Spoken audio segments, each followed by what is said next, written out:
You know, it is hard to choose the best do-it-all bike. The bike that wants to do single track but able to do 90 miles an hour on the freeway. The bike that can flick around in gnarly Jeep trails and single track while holding proper road manners. This is why I picked each bike in its own category. Everything from comfort to the all-betweener, the single-track monster, to the bike that is just great for beginners, and the bike that is just perfect in every way for its price. This was a very tough video to make, and there are just way too many bikes to choose from. So I had to separate them into its own category. Almost every single dual sport, it's good in its own ways. And I kind of wanted to talk about the top 5 dual sports of my pick. Each of these dual sports are going to have their own specific purpose, you know. So my very first pick, you guys probably already know what it is, the DRZ 400. Yeah, so I'm going to say the DRZ 400 is definitely my very first pick. Let's be honest, man. The DRZ 400 is just the ultimate do-it-all machine. It feels very dirt bikey. It's super dead reliable. I know people who have over 40,000 miles on a single top end. And the good thing about the DRZ 400 is, you know, you have the E-Class, the S-Class. You know, the DRZ can do a lot of really hard technical trails. I've seen them out in Colorado on really steep stuff and even our single track. So just a reminder, these bikes are not in a specific order on which is best out of the 5. I just happened to pick these 5 out of their own category, but for sure I could have not leave out the DRZ 400 out of this list, and I think we all know that. One, just barely any maintenance have to be done on this bike. It's a dang easy bike to work on, very minimal technology, and these things just go on forever.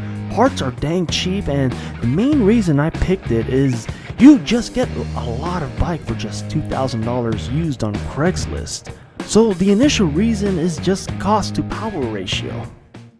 So yeah guys, I mean, I got the DRZ 400 and I'm not picking that bike because I own it. I really got nothing else better to do. So I just look at bikes, research, and look at the forums, see their specs and stuff like that. For all it is, and the weight is actually, it's not even that bad. I have the 701, and the DRZ feels lighter than this. But the DRZ is one of my first picks because of the cost. Cost to what the bike is, what you're getting. So how about the second choice? Now, this might shock some of you guys, but seeing what this bike can do, and also being new rider friendly, reliable, easy to control, and also being the only bike you can ever have and need for everything in between, with the exclusion of highway runs at 75 miles an hour, and of course with an emphasis on single track, yeah, it's gonna be the KTM and Husky FE350 and EXCF 350.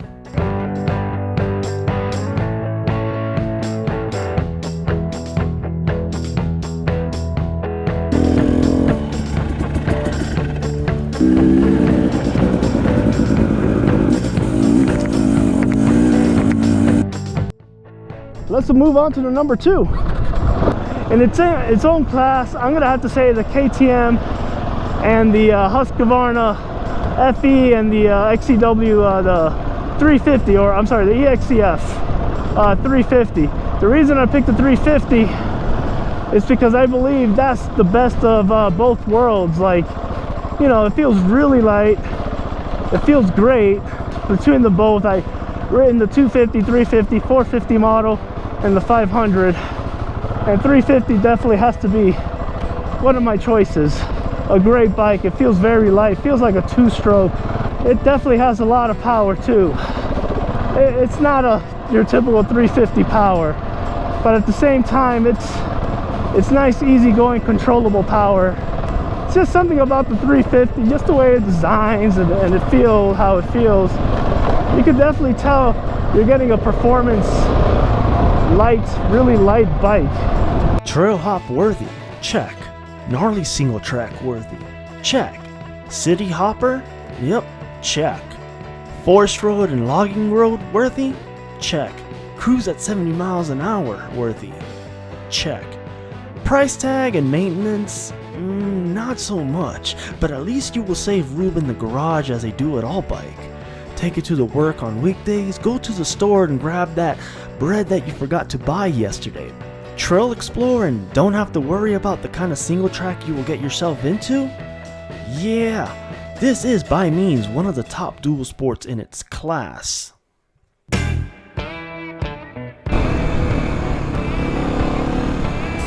Bad part about the KLX 250 on single track, the last thing I want is my bike to go down there and trying to push it up somehow.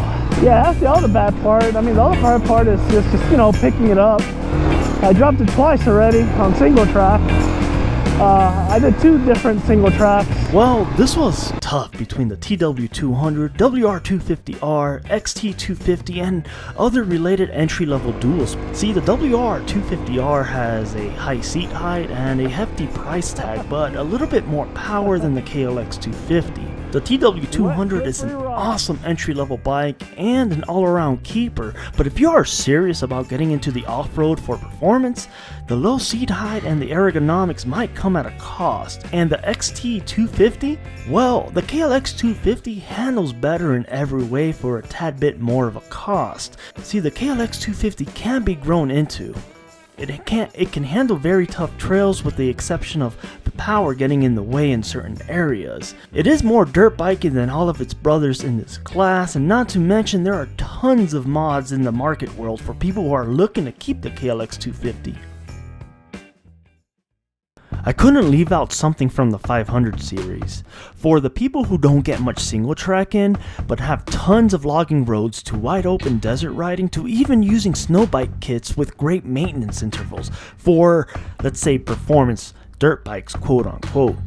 If I could only have one choice on one bike, it would be something from the 500 series. You see, I have elevation in mind when it comes to power. I also have exploring in mind and technical trails when you travel the unknown. So you want to be prepared. You also need to be prepared if you need to hit the highway speeds, just to get back home if you find yourself in a rut. And I know there are many bikes that can do this, but only one comes to mind, and that is the Beta 500 4-stroke. The Big Bore King. It's dead reliable, it feels crazy planted, it has great maintenance intervals for quote unquote performance dirt bikes, and there is a sense of pride in being a Beta owner, or so I'm told. See, the 500 is the do-it-all machine if you don't have much highway riding in mind, but you do want to reserve that feeling, then the 500 is definitely the bike to have. Sure, it might be ideal for logging and forest roads and even steep mining roads. Probably not the best tool for single track, although it's more than capable.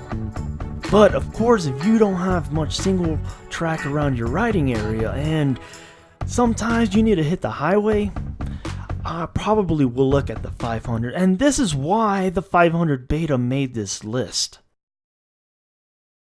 I had to leave this one for the end because I honestly think this bike is worth every dime. It is one step under an adventure bike and is one step under a single track bike. It is a bike you can explore the unknowns and ideal for highway use, although the comfort is nowhere near of a GS 1200, but put a windscreen and you are all set. Maintenance is a whopping 6,000 mile oil change, and heard the engine is dead reliable on this machine. It can handle hard abuse and it really likes to be revved out like a performance bike. The more you twist that throttle, the more it wants to go. Wow, look at that scenery, man. Just everywhere, it's everywhere. Which leads me to my 5th choice. You kind of want a bike to do it all. That unicorn bike, right? And I hate to say it, but I think the 701 is it. This bike can handle really rocky, technical type trails. It could go 80 miles an hour on the highway. It's not ideal, but this is more of a go out, explore. If you find yourself around single track, this bike will do it. It will do everything. It's the all-betweeners. The 701 and the KTM 690 Enduro. But this bike is the ultimate exploring bike, man. You want to explore, get this bike. It did some really steep, this was a really steep trail into the summit. Some old mining trail or pass. Well, once you're all done, just hop on the road and you're all good, you know?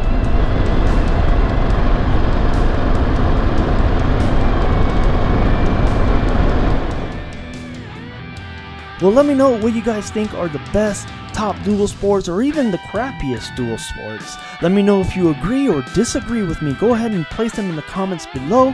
Let me know what you think, and if you guys like my video and content, hit that bell button and subscribe, and I'll catch you guys on my next video.